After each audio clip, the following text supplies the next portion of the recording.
Good afternoon, T-Birds, and happy Friday. Welcome to our next installment of Friday Career Connections here at Southern Utah University Grad and Online Programs.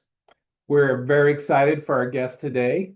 Uh, Jenn Anderson from Moving Forward Solutions is someone I have known for a very long time. And that relationship has endured because we have a common goal or common interest in helping people succeed in their career advancement and their career development. So, my thanks to Jenn for being here today. Jenn has a unique ability to synthesize information. She has a really good knack for giving feedback but indirectly, but in a nice way. And she's worked with a lot of executives and tech people and business people and just lots of different people from different paths and becoming unstuck in their career progression. So super excited to have Jenn here. We've known each other 15 years. Our paths have crossed when I was at BYU, when I was at Carnegie Mellon, and now at SUU. So we're coming full circle. I'm not going to steal Jenn's thunder. I'll let her tell us all about her amazing journey. In some ways, it's pretty inspirational, actually, what you've done, Jenn, with your life and the way you help others. So, the theme today is going to be personal branding. So we're going to give Jenn some time to talk about that topic and about herself, her own career journey.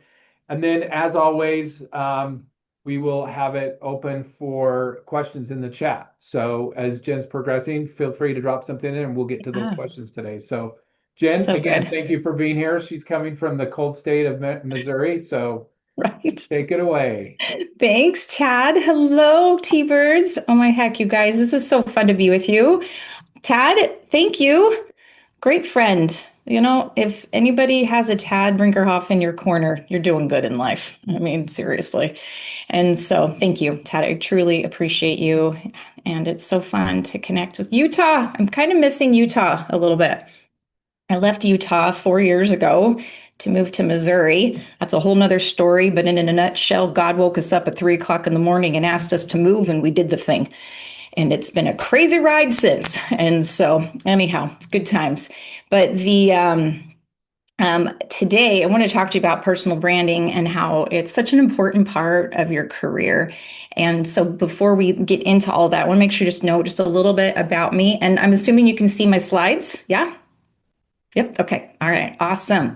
So let's do this. So, one thing I want to be really clear about is that no matter where you are in your career, your personal brand matters. And I wanted to specifically bring that up because I know a lot of people watching this are in school, they're taking classes, they're doing whatever career pivots are going to be coming from any of that or job pivots. And sometimes people are like, yeah, just, I don't need to think about who I am and my reputation until after I'm done. Pause for emphasis in case you didn't pick that up. Y'all, you need to make sure you know what's going on, where it is that you're wanting to go, etc. Because you don't start doing that stuff after you graduate. Do it now. And I'll be talking more about that. All right. So, just a brief little bit about me. Um, Raised in California. And then in my early 20s, I moved to Utah. And then I moved to Missouri 4 years ago. And so, I the reason why I wanted to talk about this a little bit is because it's been a big part of my life and who I am and taking action on things. And and so the reason why I think this is important, and I'm trying to showcase to anybody who's watching this how important it is that you know your story so that you can weave that into your career progression and the people that you're talking to, especially later when you're doing interviews, you're looking for promotions, etc. You're not going to sit down with somebody in a job interview and they ask you that quintessential first question. What is it, Tad, that every interview starts with? Tell me about yourself. I know, right? Dun, dun. Okay. And if all y'all are not ready, prepared to answer that question, then you failed before you even walked in the door. So make sure that you can answer that question. Tell me a little bit about yourself. Okay. And so sometimes things about like moving from another state and whatnot can be part of your little bit about yourself. All right. And so, anyhow, um, Yes. And to me, sometimes people hear like, what? Like you moved to Missouri? Like this seems very flippant. This seems kind of like, what? Like, what are you doing? To me, it's part of how I like to live my life. And as I mentioned, God's like a really important part of my life. And when he asked us to move, it wasn't something that was just a very simple thing. We needed to sell our house in Utah and we needed to find somewhere else to move. And sometimes my husband and I, we joke about it. And forgive me, I've got a little bit of nasal drip going on here. I apologize. Tis the season. Um, but sometimes we joke about it. I'm like, well, hey, at least like he didn't ask us to move to like the middle of Africa or something like that. But in your life, you're going to have pivot points, and it's okay that you have them. And it's great to talk about them and embrace them and know what they are about. Because also, as you move to places, or even if you stay in the exact same house, in fact, I just saw an interview recently with Emma Thompson. Do you guys know that actress, British actress? She has lived on the same street her entire life. She's like around the corner from her mom.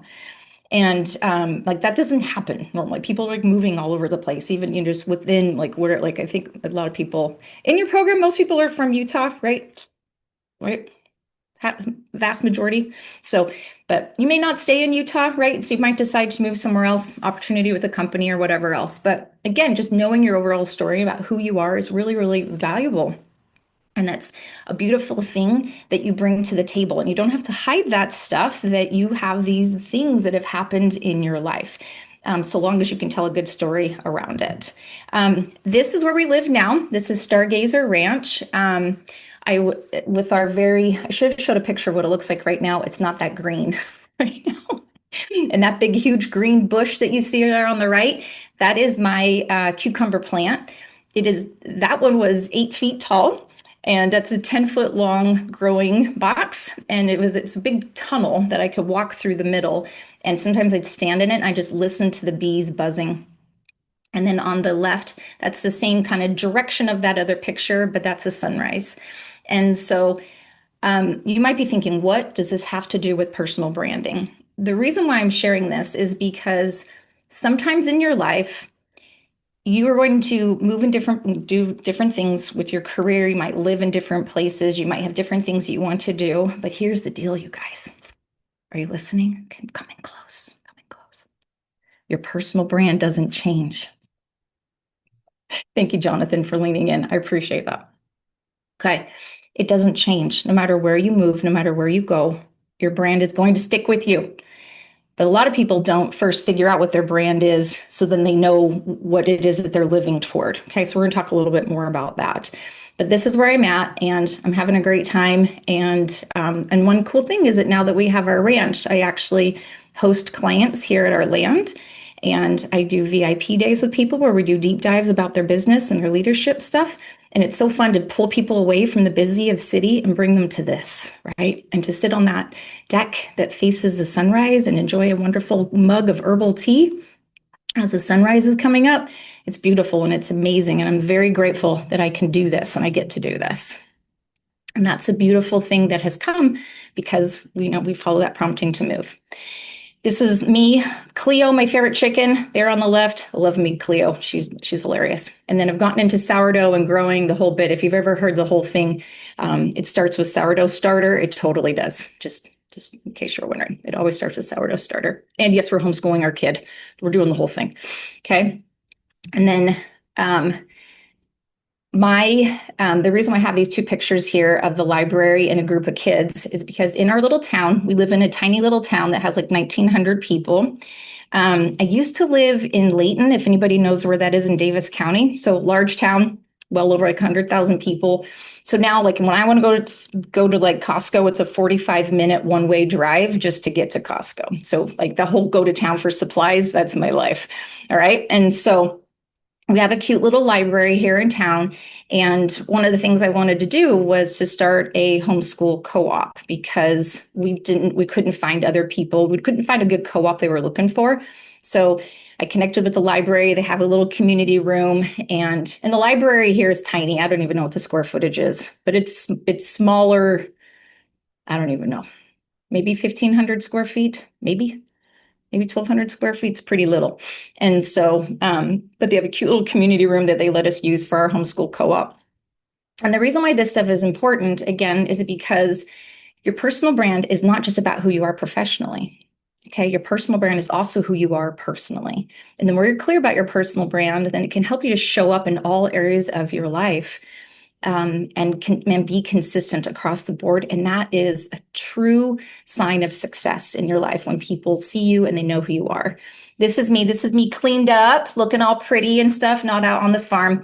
I mean, just so you know, comparison, right? Those are, if anybody was here earlier and Tad asked if I was wearing the overalls, that's why he's asking.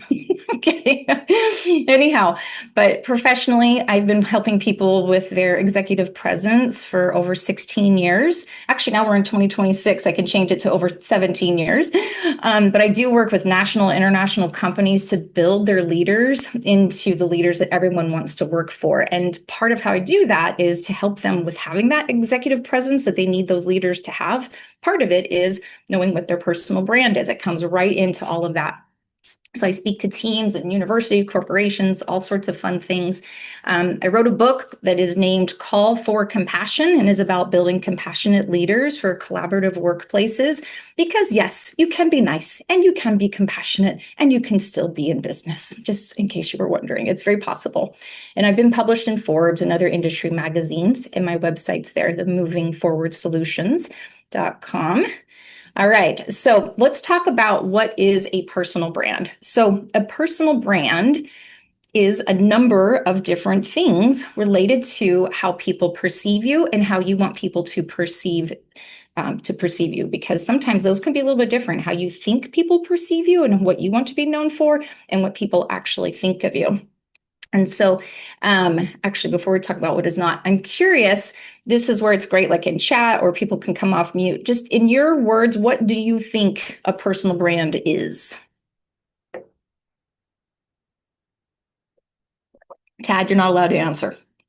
I should say. I might say it's your character. Character, good one. Yeah. Okay, what else? I'd say reputation. Reputation. Okay, that's good too. Your authentic self. Authenticity. Yes, that's good. Thank you. Okay, good. Yeah. So a lot of those, so reputation, right? Again, what do people think of you? Okay, that character that you have. Let's see here. Let me pull up the chat as well. Identity. Yes, thank you. Identity is good. Okay, so wonderful. You guys are definitely on target when you think about what is a personal brand. Okay, and so let me talk to you a little bit about what a personal brand is not. Your personal brand is not a logo design. It's not colors and font. It's not your clothes, although I know we're all sporting red right now because that's what we do for SUU. Yahoo, right? Okay. It's not your job and it's not your company. And that's where sometimes that fourth one down, people go, what do you mean it's not my job? Like there's work that I do and I'm known for doing that work. Okay, just stick with me for a second. This is going to make sense, I promise. Okay. The reason why I mean that your personal brand is not your job is because what if you decide to change jobs? Okay. What if you were in nursing and you decide you don't want to do nursing anymore and you go get a degree in computer science because you want to go do computer program? Your personal brand is not, I'm this effective nurse, right? Well, because now all of a sudden you're going to do computer programming, you can't be an effective nurse while you're sitting at a computer doing coding, right? So this is where I always tell people, be really, really careful when you're coming up with your personal brand statement. Do not include a job title, okay? Or some type of job. Like I've had people say, I'm a transformative tech leader. I'm like, okay, what do you mean? What? I'm like, you're a leader. Like, you better be transforming things and helping things be better.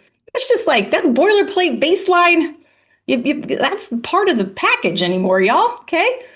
I've started saying y'all more ever since I moved to Missouri. Sorry, it might sneak out a couple more times. Okay.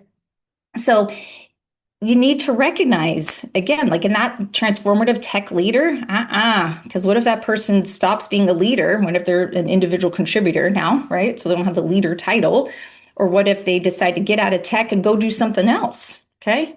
But then remember I was telling you before about your personal brand is about everything in your life. It's both your personal as well as your professional side, and it all comes together. Okay. All right.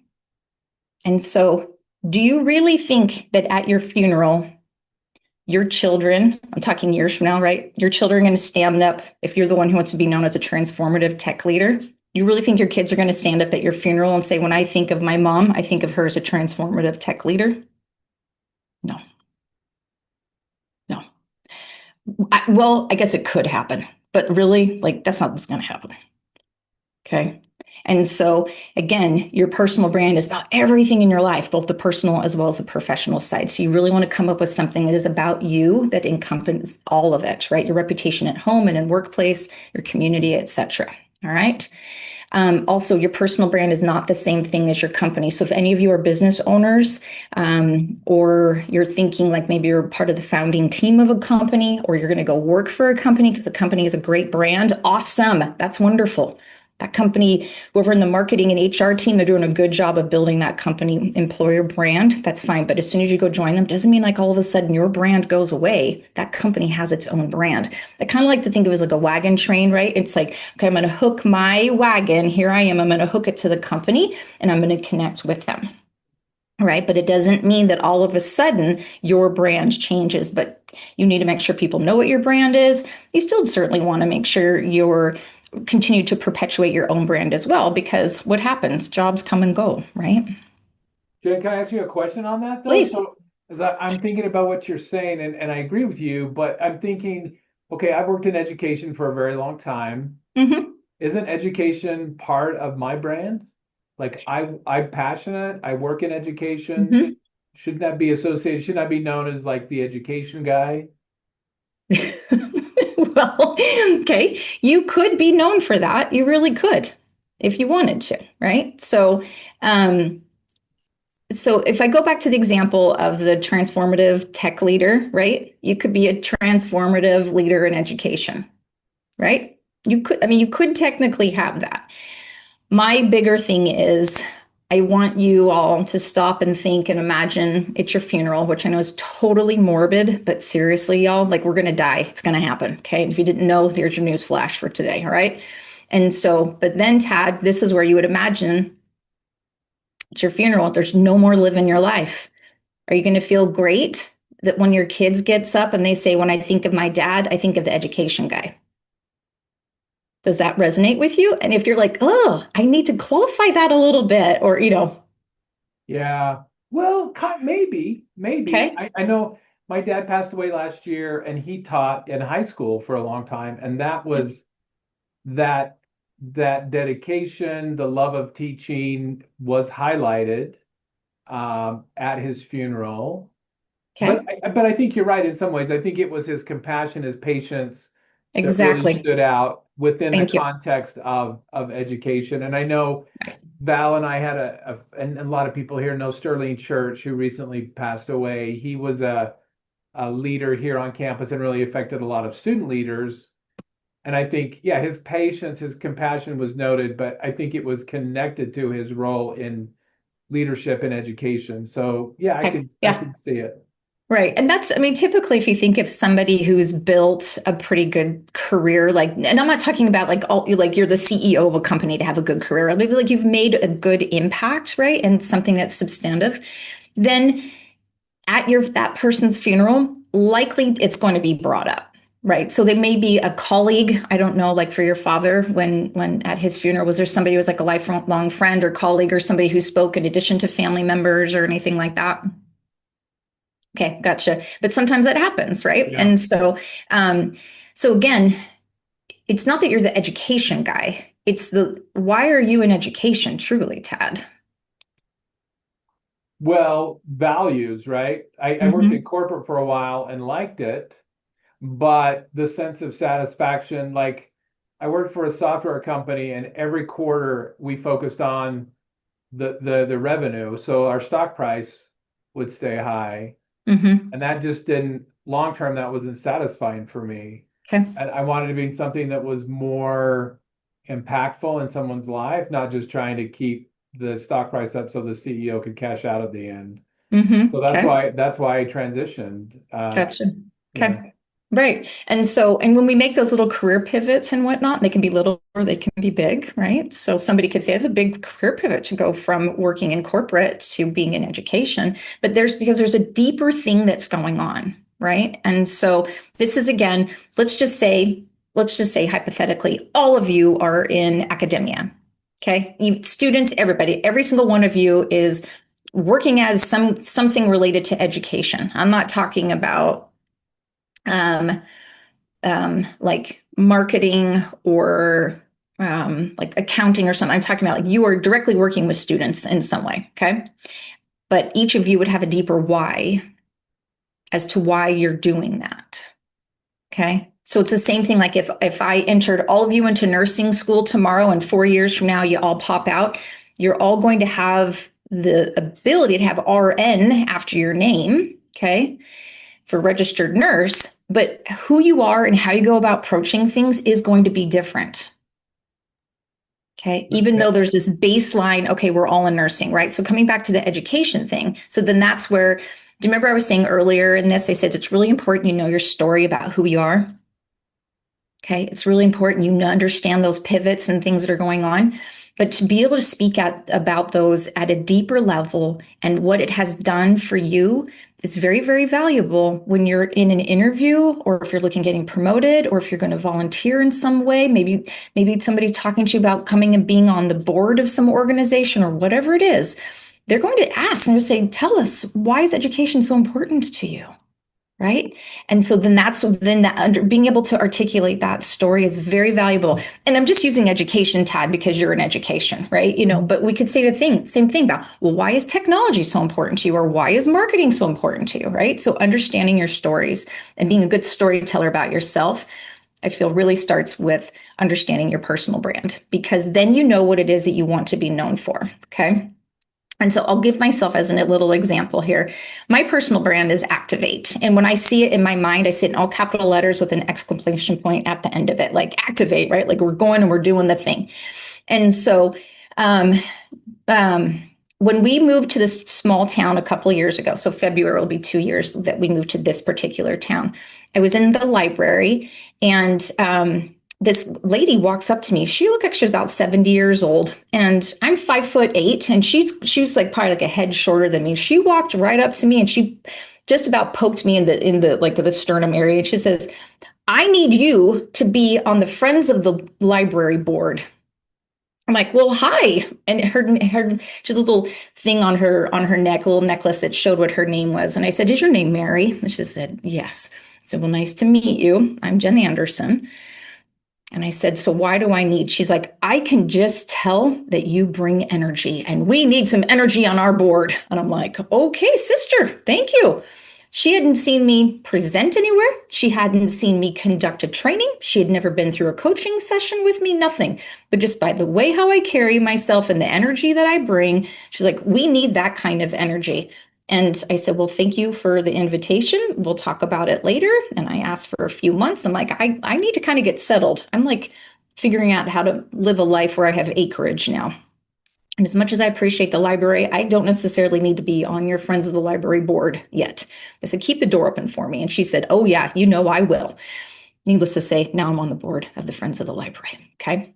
And I that I'd like to use that example because she didn't know anything about me, but she could just tell energetically that I'm somebody that's going to come in and I'm going to bring that energy, right? She's like, "Whoa, okay, I could just tell." All right. That's my activate. She could feel it. And so the same thing happens for other people too. When you're clear about your personal brand, others pick up on it even without even having to be spoken, right? It's not like I have to put like activate across my forehead, right? Okay. Or wear a shirt that says it. Okay. People will pick up on it. But I think what happens to a lot of people is they don't even take the time to stop and figure out what their personal brand is. They're like, if I just work hard enough, I'm going to show my value. If I just do whatever I do for work or school, it's going to show my value. You guys, you want to embrace who you are fully. The world needs more of who you are individually. Okay. Don't hide in the shadows. Let yourself let that energy come out. And you don't have to be silly and a goofball like me, right? Like you don't have to do that. Okay. But who are you? And get really, really clear on that. And so when we come back to this whole idea about personal brand is not the same as the company brand, I like to share that because the more you're clear about who you are and the brand that you want to have and what you want to be known for in the world, right? That mark that you want to make in the world, then as you're evaluating companies, as you're considering doing an internship or you're going for an interview or whatever it is, you can stop and look at that company through the lens of your brand and ask yourself honestly, is that a type of company I want to work with? Is that a brand that I want to hook myself to their wagon train? Okay. But if you don't know who you are first, it's really, really hard to ask that question, you guys. That's why you want to get clear about your personal brand. And that's why, please, for the love, do not wait until you're ready to graduate. Please get this stuff figured out now, okay? It will make a big difference to you. Let me give you an example of a brand. Okay, what brand is this?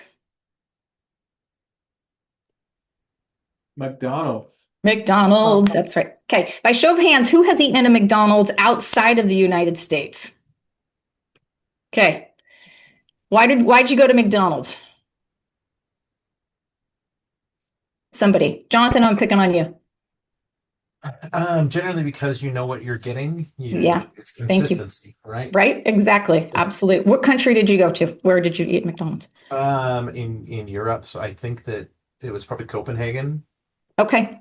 Yeah. Okay. Gotcha. Okay. Denmark. Perfect. Wonderful. So you're in Denmark. I mean, seriously, in Denmark, they have some other really good food. I mean, hello, it's like the best fries on the planet. Okay. So, but the point is that you're there and you're like, I need something to eat. You probably didn't need it like a snack or something, right? And you're like, I want to go, let's just go get something to eat. And you just, you know what to expect. I've been to McDonald's in Spain and I walked in and I started laughing. I'm like, you gotta be kidding me. I could have been in the middle of like Cedar City, Utah, because it was the same plastic tables, the same counter, the whole bit, right? Stuff was written in English and in Spanish, and I think there was another language as well. And so, but I just remember my husband at the time, he was just like, what are you doing? It was in the middle of the afternoon. I just needed chicken nuggets because I couldn't wait to eat dinner. I couldn't wait because in Spain, they eat dinner like at 8 o'clock at night, and I was already hangry and it was 2 o'clock. And so I got myself some chicken nuggets. But you know what? They have really cool different sauces in Spain than they have in the States. They had this really wonderful curry flavored one. I'm like, why don't we have that in the United States? Okay. I don't know if you experienced something like that as well. And so I don't know what the name is of SUU online is, but anyhow, but yes, like Japan and Israel, right? And so totally like it's similar and yet different. Okay. So where I'm going with it is that we all pretty much know what to expect when we're going to eat at a McDonald's. Okay. We know basically what we're going to get. Who's the CEO of McDonald's? Anybody know? Don't look it up on Google. Anybody know? No, I didn't know. I had to look it up. It's this guy. I can't even pronounce his last name. But Chris is the CEO. He's only been the CEO for a few years. Guaranteed the McDonald's brand did not change for what it's known for because Chris became the CEO. I could care less about Chris. If I want to go get one of their little Happy Meals or whatever, and I'm anywhere, I'm getting it because of the Happy Meal. I'm not getting it because of Chris being the CEO. Okay. So I want you to think about that. Like you are still your own person. The company is going to be its own thing. Can you affect change? Can you bring in some ideas and policies and whatever? Like, sure, maybe you can, right? But there's going to be the brand of the company. Likewise, I've had people say, well, if I go there, I think I can help them change and maybe their brand can be better.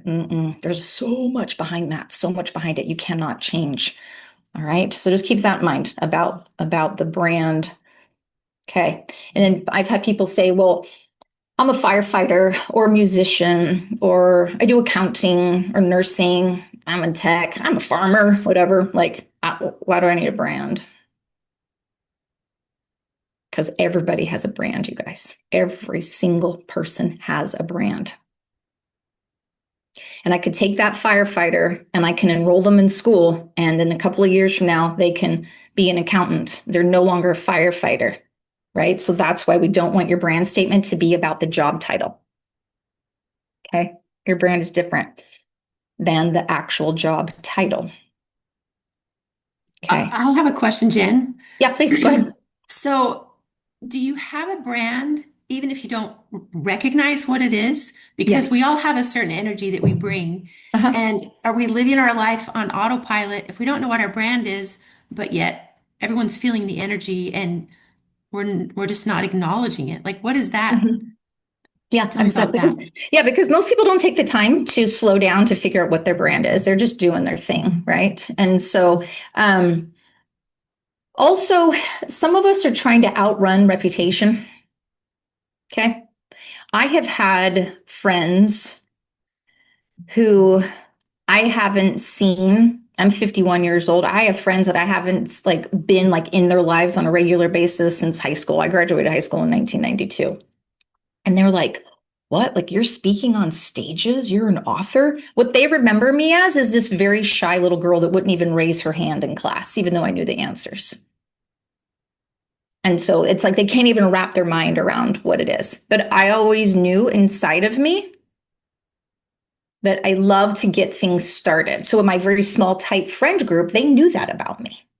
But anybody at large, they didn't know. And so that's what I mean by people are sometimes trying to like outrun their brand, like who they are.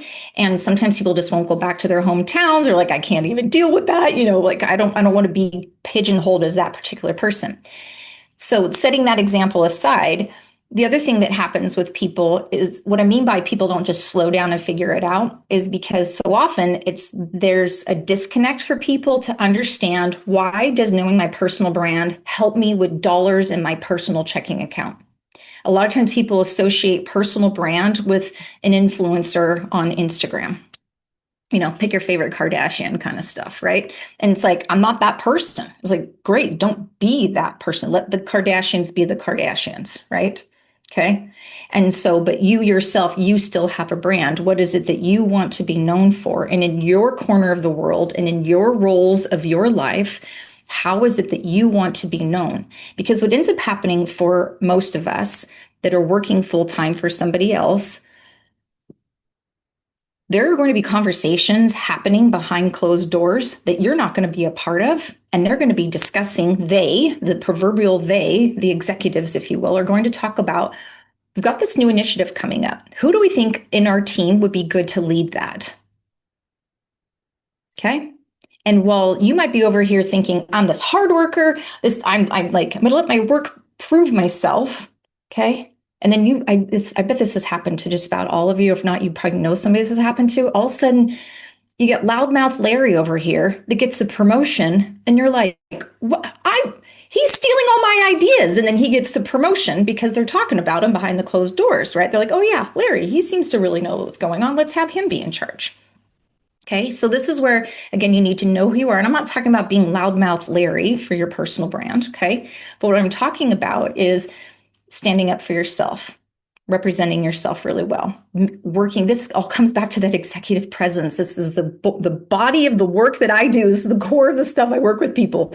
If your executive presence, if people don't get who you are and what you stand for, then when those closed door conversations are happening, you're going to get skipped over.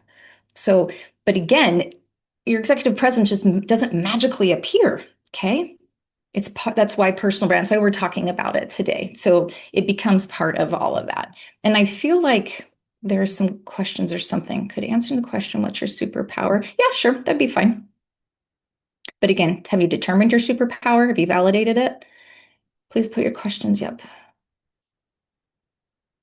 Jen, there's a number of questions in the chat. I don't know how Okay. you want to wait until the end, or do you want to take Oh, some of them? yeah, maybe we'll deal with it at the end. Okay, I Okay. see it. But I love that you guys are chatting it up in there. It's good. It's really good. Okay, awesome. All right. So what is a personal brand? It's your legacy. It's the mark you want to make on the world, the how and the why behind what you do, what others say about you when you're not in the room. So I want to talk about your legacy for a second because sometimes people are like, well, do you mean like a name on the side of like the university building kind of legacy? I'm like, no, like there's a small percentage of people who can do that. Your legacy is still what are you known for, right? And so you can think about like you may have had like an amazing mother-in-law or grandmother or something like that who's just like the salt of the earth, like, oh, so great, but she never had like gobs of money that she's going to put her family name on some side of a university, but she still left a really, really great legacy. And so again, you want to think about what's that mark you're consistently making on the world. Tad, that's why I pushed back on you. I'm like, I don't know that you're the education guy, right? You're using education as a vehicle to make the mark that you want to make in the world because tech wasn't the vehicle that you wanted to use. Okay. And so, and then the how and the why behind what you do. So remember a couple minutes ago, I said I could take all of you and enroll you into nursing. I'm sorry, accepting any of our nursing students who are here already, but let's just say we put you all in nursing school. So the what changes, right? But the how and the why is going it's going to be different for you for each individual person. My husband actually is a nurse, and I was asking him once, I said, would you ever consider working with children, like in pediatrics? He's like, no way. He's like, I can't handle it. Can't handle seeing little kids in pain. Right. But he's like amazing when it comes to emergencies. He used to be a firefighter and an EMT and all those kinds of things. He's an amazing ICU nurse. Amazing. And so again, he's a nurse. There's other nurses that are at the hospital that he works at, but he really knows who he is and about making that whole ICU experience even better. And so again, your personal brand on that part is the how and the why behind what you do. But if you're not clear on your personal brand, it's going to be really hard to know what the why is. Okay. And then really it all starts with the end in mind. And so I have this visual of a house here. So if we want to build a house, we have to start with that visual of the house in mind before we get started.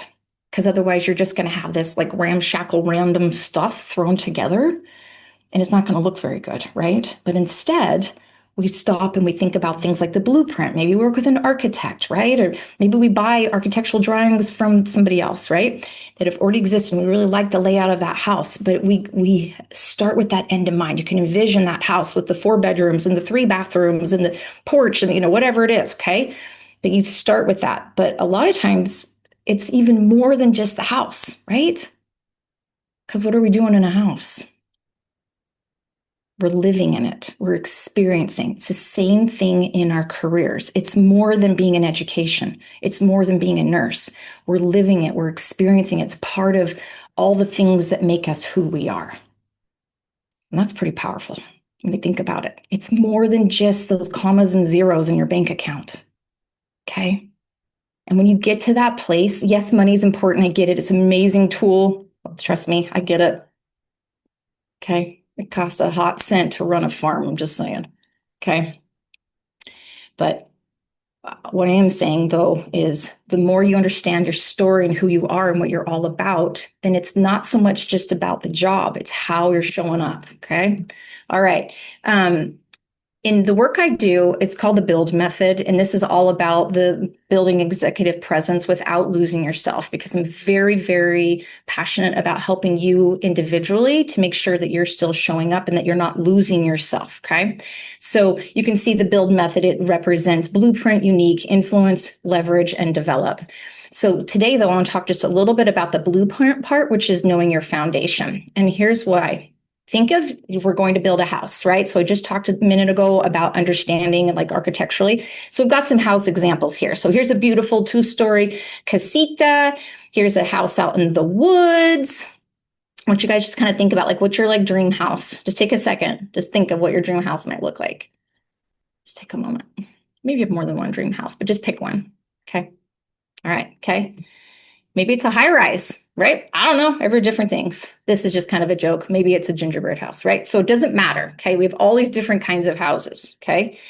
But in order to build the thing, you kind of have to visually have an idea of what it is that you're trying to do, right? Because to build a high rise like that is going to look very different, the whole building process, versus building a cabin out in the woods, right? Okay, and it's going to look very different with the gingerbread house, especially if it's at my house, because we end up eating all the gumdrops and then there's like no fun decorations. Okay. And so, but as you're getting to the end of what it is that you're wanting to build, what is it that every single one of these houses has? It starts with the foundation. Okay. So we have the house, we're starting with the end in mind, but we want that foundation, okay? Hold on one second here. I feel like my slides have just gotten out of order. Give me a second. Hold on. This is real world. Da, da, da. Okay.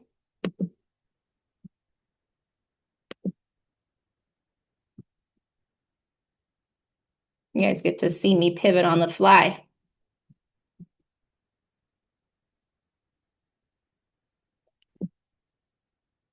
Okay. Bonus points to anybody who knows where this place is in the world. Anybody? Okay. Tate San Womack. Francisco. San Francisco. It looks San like Francisco. the place where they did Full House. Yeah, sister, you know it. Awesome. Oh, wow. That's great. Good. Okay, good point. I don't know who gets her points, but get her the points. Okay. And so, yes. And so in San Francisco, big earthquake, 1989. Okay. Anybody live in that area? Grow up in that? Anybody? Nope. Okay. I did. This is what that area looked like after the big earthquake. Okay. Not pretty like that. Like that. Okay. Major damage that happened. And so, and the places that fared better had really great foundations in them. And so my cousin lived in the Marina District of San Francisco, and his house all but collapsed.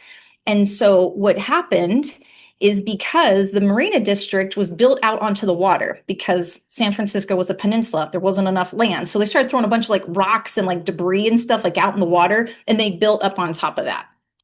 Super smart. I mean, anyhow. Okay, that was your late 1800s. That kind of stuff was happening into the 1900s. So big, huge earthquake hits, and houses were like collapsing like crazy. All the pipes, electricity, the water, everything underneath. Like people were without services for several weeks. This is San Francisco. We think of it as a pretty metropolitan, advanced place, right? It was massive issues. And so when you're thinking about your career, I want you to think about that things are going to happen. Okay. It's the proverbial earthquake is going to hit at some point.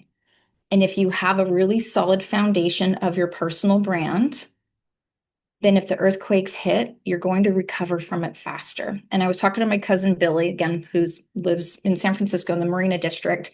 And I said, talk to me about like how people are recovering from this, et cetera. And he said the people who had really great building structures, like their homes, they're going to be able to move back into their homes faster than the other ones that didn't. And he's like, it was really, it was a very glaring like example of how good people's stuff was built or not. And it's not just because of how close you are to the epicenter. Okay. And so again, when you think about that for yourself, remember when COVID hit in 2020 and there were so many people who were just rocked to their core because their jobs changed, tough stuff happened in the community, right? And in your families. It was hard.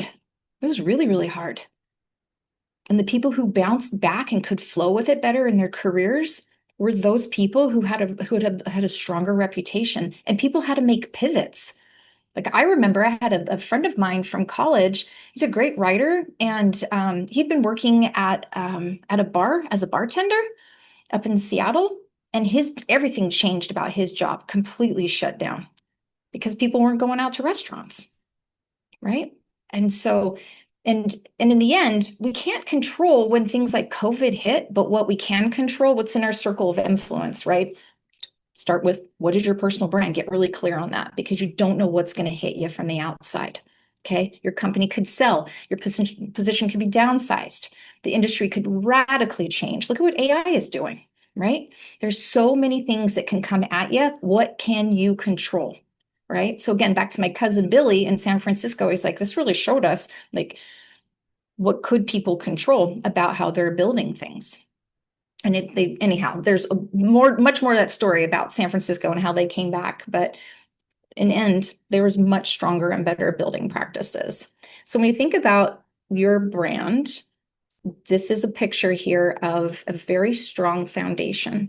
So figure out what your brand is, make sure it's really strong. So then that way you can build upon it.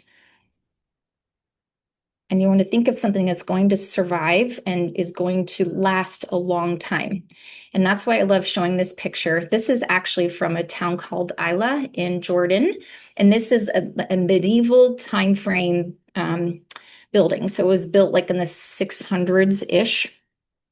And it was used for lots of different things. But what's so interesting is that as they were doing excavations, they would find like things for people's homes or business things or like stuff that showed like a community. But what was really cool is that what's still standing after all this time? The foundation, right? So I love this example for you because again, I don't care what career pivot you're going through, or even if you're not going to change and go to a different type of job, as a university student, you can continue to make changes. You can tear down the building, right? You can get rid of it and bring it right on down to that foundation. You can do it.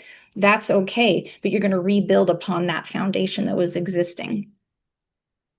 Hey, And so, Jen, yeah, I hate to cut you off. I want to make sure we have enough time to get to some of the questions. sure. Yep. So will you be okay if we send these slides out to the participants? Or maybe or not. I think that's always because it just there's pictures, right? There's no words or anything. Okay. So why don't can you give me a minute to wrap up Yep. this point? Yep. Okay. Let's do that. I just So- don't want to run out. I want to make sure we got to the questions before we Yeah, run out of yeah, time. absolutely. Thank you, Tad, for keeping me on track here. You guys can tell I get so geeked out over personal branding stuff. I'll talk your ears off for days. But just know that as you're clear about your foundation, it's going to withstand the things that happen, the COVIDs, the job changes, the company mergers, the stuff that happens in your personal life, right? The deaths, the divorces, all the things that can be that equivalent of an earthquake that just rocks you to your core. You can't control all those things, right? But you can control who you are and how you're showing up. And so, again, I don't care what job you're in, your personal brand applies. Tad, I'm going to have you read this out loud for us, and we're going to leave it off here. Can you read that for us? Sure. Reality check. If you don't determine your personal brand, no one knows what you're building. That's so true. You end up building nothing. Yep. Exactly. And my desire is that I don't want you guys to be building nothing, right? I'm activating you today. I'm shaking you up a little bit to say, don't build nothing. Claim what you want your personal brand to be, and then go live that. Okay, let's go ahead and stop this. Actually, I want to make sure that people can get in touch with me. And this is my LinkedIn right here. So I'm going to leave this up for a little bit while we're doing some Q&A. So let's have it. Rapid fire, give it to me. So one of the first questions is, what is the most common communication mistake you see leaders making today, or the ones that maybe you're working with? Common communication mistake? Well, two things come to mind. First of all, is that so many people jump to assumption, and that they're not giving people the benefit of the doubt. I think most people really are trying their best, but leaders are moving too fast. And so what happens is that they're not doing a good job of building relationships with their people. And then when something comes around, you're like, whoa, what's going on? Why did Jenn say that? That's super. And then they like start building these assumptions. And that's where people get in a tough place. So I really think a lot of it comes down to that, giving people the benefit of the doubt and really seek to understand and clarify. Good. Excellent. The next question is, what is the most interesting thing you've learned about people from doing this line of work? Oh, an interesting thing. There's a commonality I find as soon as people really get to understand their personal brand is the amount of clarity that they have, and they step into this calmness of character. Okay. And so, and I know sometimes I can be a little bit like Hammy from Over the Hedge, if anybody's seen that movie, and I'm like kind of running fast, you know what I mean? But there's still this calmness that I have because I know my brand, right? And so I see that happen in a lot of my clients. They can calmly navigate when those earthquake-like situations hit them. And those earthquake situations, again, it's not not a literal earthquake, right? But it's a figurative. And it's beautiful to see people be able to do that and not feel like they're getting crushed by the weight of this pivot and change.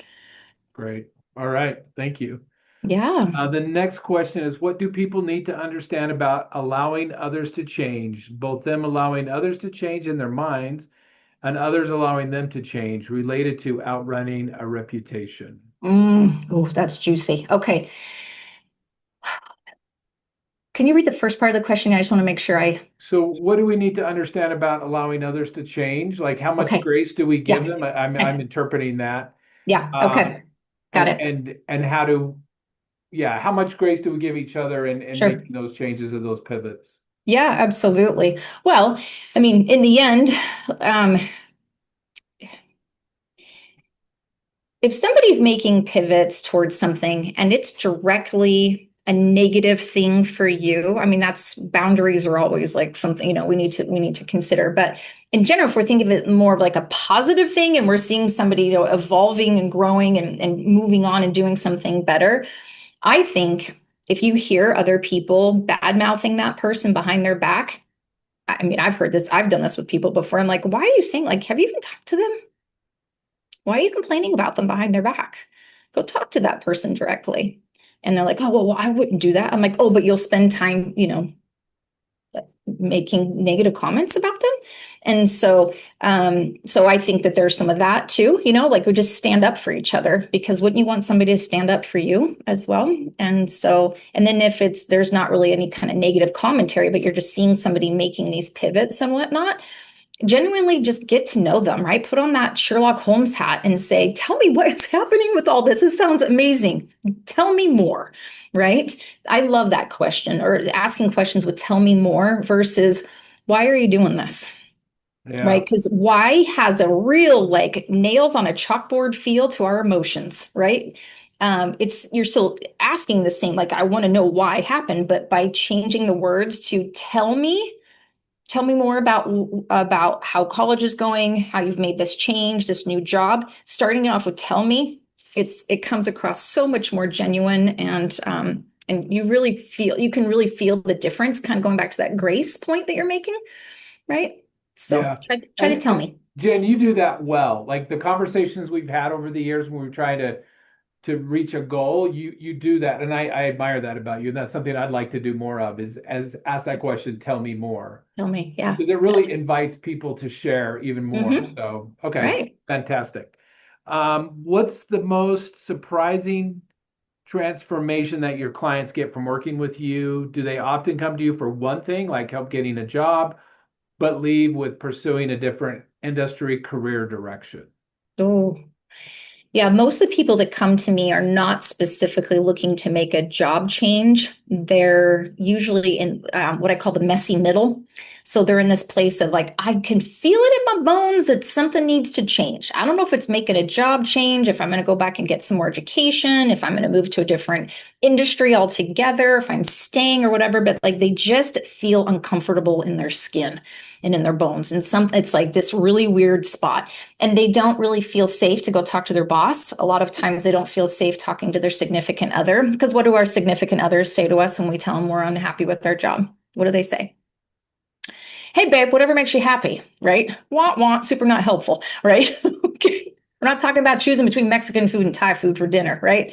And so in the end, you need to have somebody who's from the outside. So I just love watching people have that evolution for themselves of feeling like I've got somebody in my corner who can help me. I started career coaching in 2009 and I remember people saying, what's a career coach, right? Like, like, I don't even get it. Now there's actually a lot of coaches out there, but in the end, we all need help. Like even Warren Buffett has a coach, you guys. I mean, like the man kind of does some stuff, right? So having somebody who's outside of your immediate family is a really, really good idea. Yeah, great. All right. I really like this one. What is one small change people can make this week to strengthen their brand? Well, first of all, decide, do you want to know what your brand is? Okay. So So if you what if don't, you don't know? How do you yeah. find out? So there's a combination of you get feedback from what other people say about you, and then there's some self-reflection of what is it that I want to know, right? And so, but as soon as somebody is like, yep, I know what my brand is, then if you want to go then leverage your brand, I think one of the easiest ways is to make very thoughtful comments on LinkedIn. Okay. And how much of your brand can be aspirational? Aspirational? I mean, So isn't that like why? you say, you know that maybe you're not the best communicator or you're not the most empathetic, but you aspire to that. Well, that's not your brand, though. That's just, I want to be better at communicating. But what if you want that to be part of your brand? Well, well, then become a student of communication. Like then the next one thing that you do is go start listening to a podcast that talks about communication styles or listening styles. Because by the way, listening is a core part of communicating, just saying. And so, or start reading books about communication, you know? And so again, if what I love when people know their personal brand is it actually really helps them to know what they want to say yes to and what they want to say no to. And when you're really clear, then you can say no to things and not feel bad about it. Like I told you guys about Mary, who asked me to be on the Friends of the Library. She's like, I can tell that you bring a lot of energy. And I'm like, yes, I do. Thank you for asking me. Right. But I could say no to her because it's not my job to come in and do the Friends of the Library, right? Yes, it felt great for her to ask me to do that. That was a good like atta girl moment for me, if you will, on my back. But I knew I was in this big process of figuring out living with acreage, and that's how I needed to spend my extra time and energy. And so that will happen to you when you're clear on your personal brand. Opportunities and things can come your way, and you can look at it, just simply look at it through the lens of your brand and say, does this align with my brand or not? And this doesn't have to be about company, right? Getting on their bandwagon, right? On that wagon. Like you don't have to, it's not about big stuff like that. It can be little things too. Yeah. But you can change your brand. What's that? You can change your brand. Mhm. Yeah. Okay, last question. This has been great. We've got like 2 minutes left. Okay. For someone who is an introvert, what is the first step to building executive presence without Mm. feeling like a fake? Well, um, read the book Quiet. And there's a lot of introverts are some of my favoriteest people to work with because you guys who are introverts, excuse me, you listen better, you ask more thoughtful questions. You're not so like me. Jokingly, I'd say I'm kind of a spaz sometimes. Like if I was on stage with you guys, I would be kind of jumping around a little bit. But so introverts are like they bring a calmness that's very different. But we need all different types of people to make the world go around for sure. But Yeah. embrace that that's a thing. Like there's nothing wrong with being an introvert. In fact, some fantastic CEOs are introverts. Really very powerful. Like Mark Zuckerberg's an introvert. Love or hate Facebook, but he's a very magnetic introvert, very Yeah. magnetic business owner. And I think there's a misconception that only extroverts are great leaders. I think Right. I think it was 40% of CEOs or strong leaders are introverts. I'm an Mhm. introvert. So there is a place for introverts who can still Absolutely. have that executive presence. And Yep. again, understanding using their personal brand, I think gives them credibility in that space. Hmm. So Right. Yeah. all right. Well, Jenn, thank you so much. This has You're been really welcome. helpful. I encourage you to connect with Jenn on LinkedIn.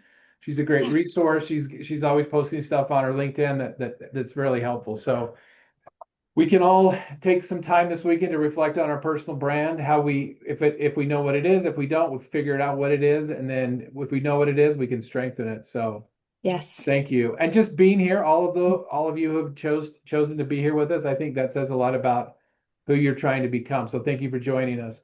Yeah.